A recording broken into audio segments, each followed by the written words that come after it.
Okay, today we're going to be unboxing and installing the Trigger 4 Plus.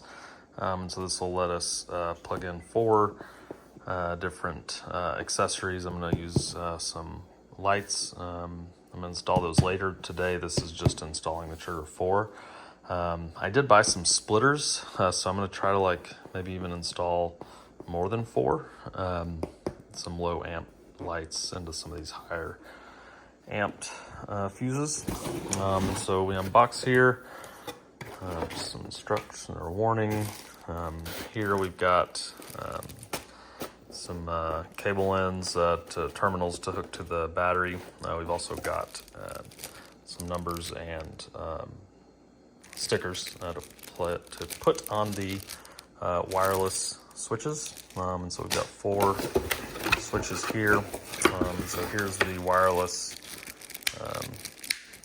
switches, and those will put the stickers on there and also light up when being used. Looks like it comes with a mount. Here I've thought about putting it on my dash somewhere. I also saw Trigger also has a mount that you can put on your visor, and that might work for now until I come up with a permanent place for it. This also comes with four extension cables for your lights. Most of my lights that I've got will have enough cord to reach the Trigger box, but these are going to be nice to have as backup if I need them. So there's more cables. So it does come with four total. Here is the box. It has antennas so that it can pick up the Bluetooth remote well.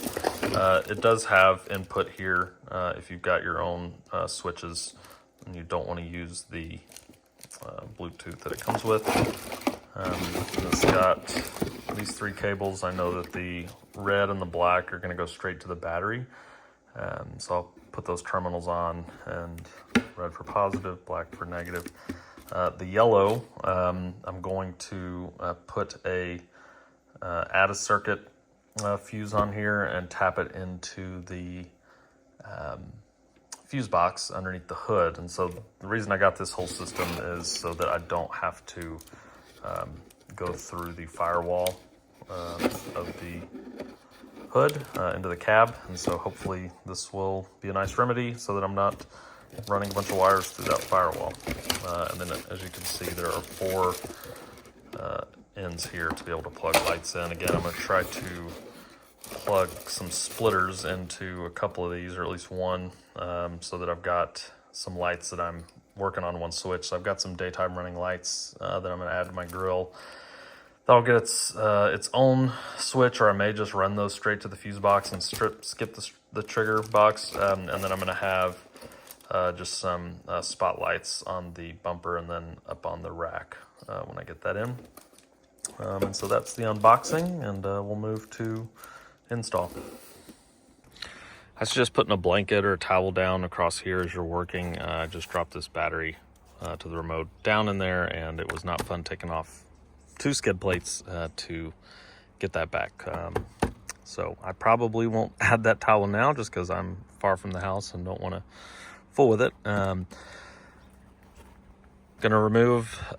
undo the negative side of the battery.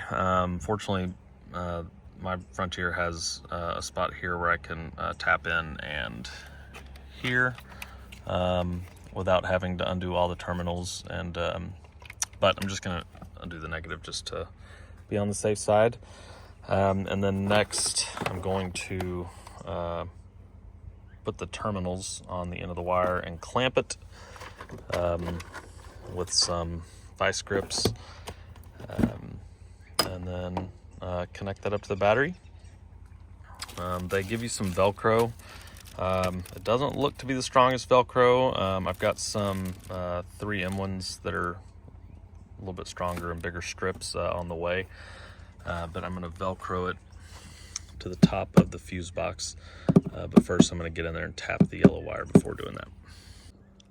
Okay, I've got the terminals on, and I will get a heat gun to shrink that down. Pick this up at O'Reilly's. I put it in my cart in Amazon and then didn't actually check out. So run to O'Reilly's to get this. Be sure to check which fuse box you're using. And so under the hood, the minis are being used. But I think inside the cab, if you're going to wire tap through the actual firewall and go through the cab, I think that the fuses are different. So just double check where you're tapping into and make sure you get the right fuse. Comes with these. I'm going to put a 10 in there just to be safe. Okay, to open this fuse box, you just have to pinch in here and pinch in over here, and then just maneuver the top off. So if you're having trouble getting a fuse out, you can take off this panel inside the glove box, and there's a white fuse retriever that's kind of plugged in there, and so you just pull that out, and you'll be able to grab, using this end, the fuse, and then it'll slide out the back. Okay, after going back and forth with this, I have decided to install the trigger 4 switch, the add a circuit here. This is not the mini low profile, it is just the mini. So this is what I originally started out with. On the guide, on the guide, I'm actually plugging it into the daytime running lights.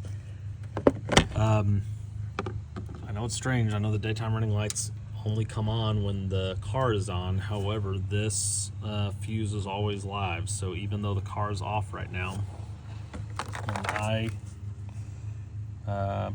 actually try to turn on any light or any switch, they are all coming on even though the car is off.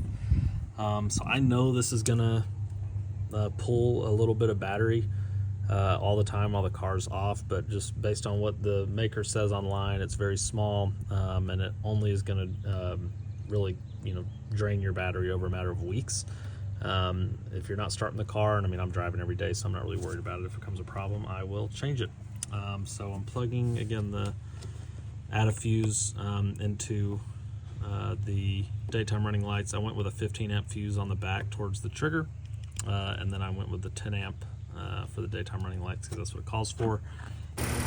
Okay, I've got the car cranked, installed the batteries in here. When I press here, notice this remote will light up, and then also one will light up on the trigger. 2, 3. It's pretty instantaneous.